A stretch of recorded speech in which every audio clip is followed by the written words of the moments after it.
كاين واحد المجموعة ديال الشباب مغاربة ما كيعرفوش شنو هي الأسباب والحيثيات باش تقلق هذاك الصراع المفتعل ديال قضية الصحراء المغربية. صحيح كنعرفوا على أن الجزائر هي اللي كتدعم هاد الجهة، ولكن ما عمر ما تسألنا على شنو هي المشاكل بيننا وبين الجزائر وفوقاش بدات.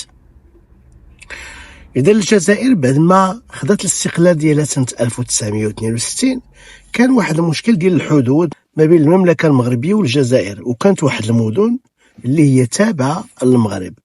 في العهد ديال الاستعمار المستعمر الفرنسي ضمها الأراضي الجزائرية واللي هي تندف وبشار. المغرب انذاك كان هضر مع الحكام الجزائريين على اساس انه باش يسترجع الاراضي ديالو، ولكن قالوا له خلي حتى ناخذوا الاستقلال ديالنا وحنا معك. ولكن للاسف بعد ما خداو الاستقلال تقلبوا علينا. من ثم بدات واحد المناوشات وغادي تندالع حرب الرمال سنه 1963 اللي كانت انذاك اول مواجهه عسكريه مسلحه بين المملكة المغربية والجزائر. تدخلوا بعض الدول الأفريقية وعربية وعلى رأسهم مصر ومالي وكذلك منظمة الوحدة الأفريقية باش أنهم يوقفوا هذا الصراع. هذا فعلا توقف وانتهى بوقف إطلاق النار. في عام 1972 تم توقيع اتفاق ترسيم الحدود بين البلدين. هذا الاتفاق ما غيدخل حيز التنفيذ حتى سنة 1992. سنة 1975 غيبدا التوتر عاود بين البلدين بخصوص قضية الصحراء المغربية. هذا مباشرة بعد ما إسبانيا غادرت الصحراء المغربية والمغرب استرجع الصحراء بالمسيرة الخضراء المظفرة.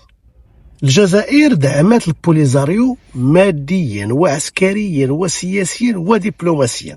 كان المغرب انذاك ما كانش كيواجه جبهه مزعومه ودوله، بل كان كيواجه مجموعه ديال الدول.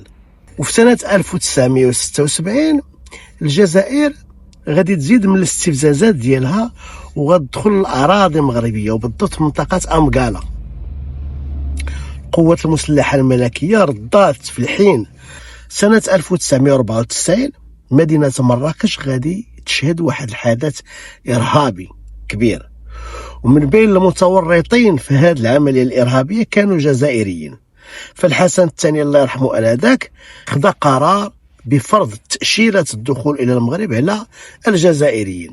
النظام الجزائري سيرد بقطع الحدود البرية بين البلدين من سنة 1994 إلى حدود الساعة. وفي سنة 2021 غتقطع العلاقات الدبلوماسية بصفة نهائية. هاد المعلومات للأسف ما كيعرفهمش مجموعة ديال الشباب المغاربة، لأن هادشي ما قراوش في التاريخ، وللأسف كنلقاهم كيقراو الثورة البولشوفية، كيقراو الإمبراطورية العثمانية، كيقراو شي حوايج اللي ما عندهاش علاقة بالتاريخ المغربي. لذلك أنا كنطلب من السيد وزير التربية الوطنية والتعليم الأولي والرياضة باش أنه يدرج هاد الأحداث وهاد الوقائع ضمن المقررات الدراسية، لأن من المفروض على أي شاب مغربي أنه يعرف تاريخ البلد ديالو.